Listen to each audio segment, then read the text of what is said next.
Today is the memorial of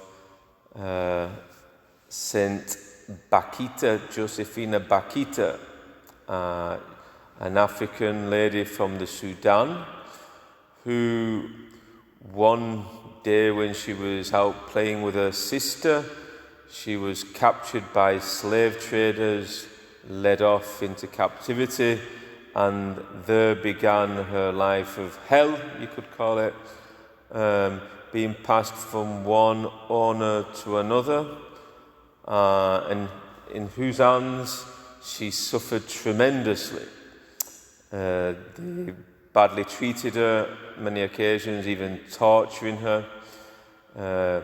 Later on, when she became free and she became a nun, I think they counted, there was over 100, there was a lot of cuts all over her body, where one of her owners must have found it, I don't know, pleasurable to cut her and then rub her wounds with salt as an antiseptic. She had these scars all over her body. Anyway, she ended up in the hands of an Italian family who were living there in the Sudan, and they took her back to Italy, where there she found the faith, the Catholic faith, and she ended up entering into a convent, the Canossian Sisters, and there she spent 45 years as a Canossian sister and gave testimony throughout her life as a nun.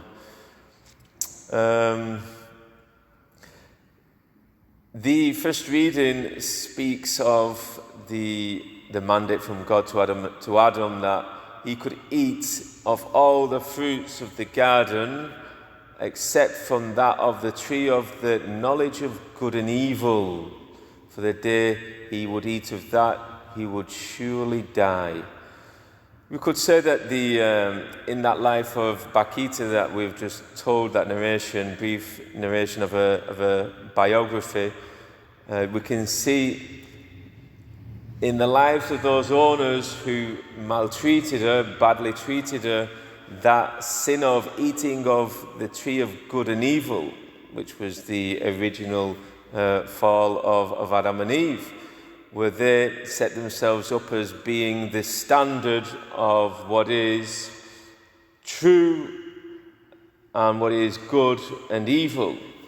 They themselves putting themselves in the place of God and in the center. And when man does do that, then he truly does die, because he separates himself from the fount of life, the fount of all truth, and he who is the measure of all that is good. Those men who badly treated Bakita, they obviously saw her as being substandard, as being just an animal, as being a beast that could be badly treated.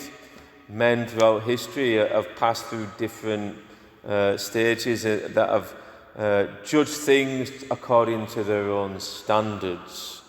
We've passed through those times of slave trading. We've seen better that man has his innate dignity, and we are all born equal. But now those standards have gone on to different levels where, let's say, this group of cells in the woman's womb, well, that's not human at this moment, that's not a person, so we could just call it a group of cells and we can get rid of it. And so these kind of ideas stem throughout the whole of a man's conception of life and fall into the era of men putting themselves in the place of God to judge what is right and wrong.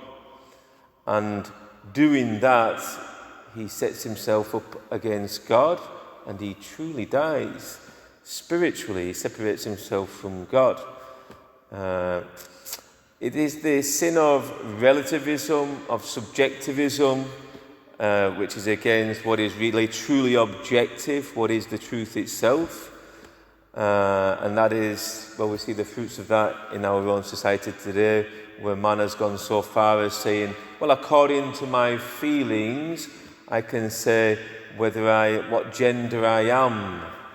and many other mistakes and errors which man has fallen into, precisely because he's fallen into the sin of putting himself in the centre, eating of the tree of the fruit of good and evil, and placing himself as God.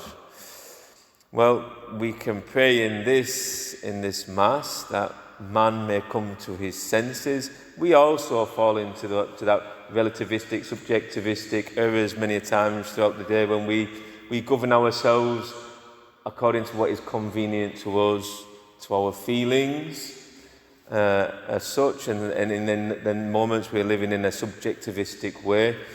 So we can pray that we may live by the truth which comes to us from God and has to be discerned. And many times we have to submit to what the church teaches us, as she has been given the gift of discernment of what is right and wrong, and subject ourselves to what the church teaches us as it teaches in the name of God. So we can ask Our Lady to intercede for us and all of humanity, that humanity may come back to what is the truth which comes to us from God. Amen.